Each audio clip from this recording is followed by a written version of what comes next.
Hi friends, ఈరోజుటి మన recipe piece palak sandwich. దానికోసం ముందుగా ఒక కడాయిలో కొంచెం బటర్ హీట్ చేసుకొని, ఆ బటర్ కొద్దిగా హీట్ అయ్యాక ఒక చిన్న వెల్లుల్లి ఫైన్గా చాప్ చేసుకొని ఇలా వేసుకోండి. వెల్లుల్లి కొంచెం ఎర్రగా వేగిన తర్వాత దాంట్లో ఫ్రోజన్ పీస్ వేసుకోండి. నేనైతే ఫ్రోజన్ పీస్ వాడుకున్నాను. మీరు ఒకవేళ నార్మల్ బఠానీ వాడేలాగా ఉంటే దాన్ని కొద్దిసేపు ఉడికించి వాడుకోండి. నేను డైరెక్ట్ ఫ్రోజన్ పీస్ వాడాను. పీస్ కూడా ఇలా కొంచెం పచ్చి ఇది పోయాక దాంట్లో మనం సన్నగా తరిగి పెట్టుకున్న పాలకూర వేసుకొని బాగా కలుపుకోండి. పాలకూర పచ్చివాసన పోయి ఇలా దగ్గరకు వచ్చేదాకా కలుపుకొని అది కొంచెం పక్కకు జరుపుకొని కాస్త కార్న్ఫ్లోర్, దాంట్లో కొంచెం బటర్ వేసి కార్న్ఫ్లోర్ బటర్ రెండు కలిసిపోయే వరకు కలుపుకోండి. కార్న్ఫ్లోర్ బటర్ ఇలా కలిసిపోయిన తర్వాత ఆ పేస్ట్ మొత్తాన్ని మన పీస్ ఇంకా పాలక్ని కలిపేసి మొత్తాన్ని దగ్గరికి కలుపుకోండి.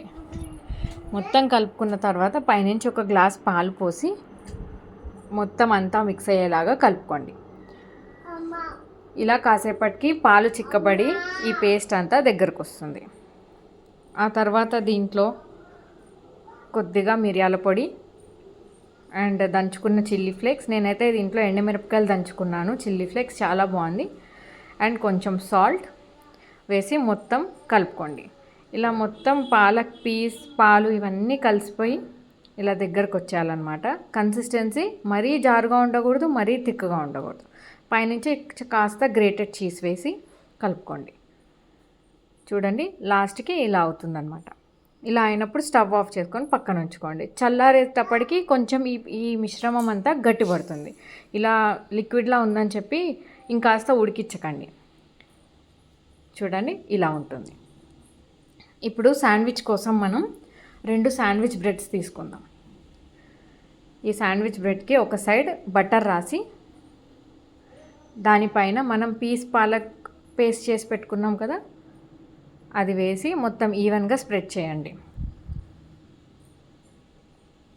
ఈవెన్గా స్ప్రెడ్ చేసిన తర్వాత ఇంకో బ్రెడ్కి కూడా బటర్ రాసుకొని మనం గ్రేట్ చేసి పెట్టుకున్న చీజ్ ఉంది కదా, ఆ చీజ్ని ఈవెన్గా స్ప్రెడ్ చేయండి. ఇలా మీకు ఎక్కువ చీజ్ కావాలంటే ఎక్కువ చీజ్ పెట్టుకోవచ్చు. అండ్ దెన్ మొత్తం కవర్ చేసి, నేనైతే ఈ శాండ్విచ్ మేకర్ వాడుతున్నాను.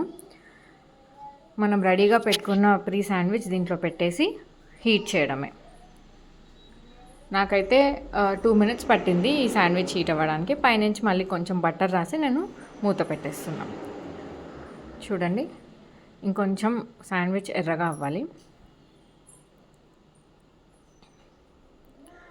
చూసారు కదా, నాకు ఈ శాండ్విచ్ మేకర్లో నాకేంటంటే బ్రెడ్ ఆల్రెడీ నాకు 2 ముక్కలే వచ్చిందనమాట.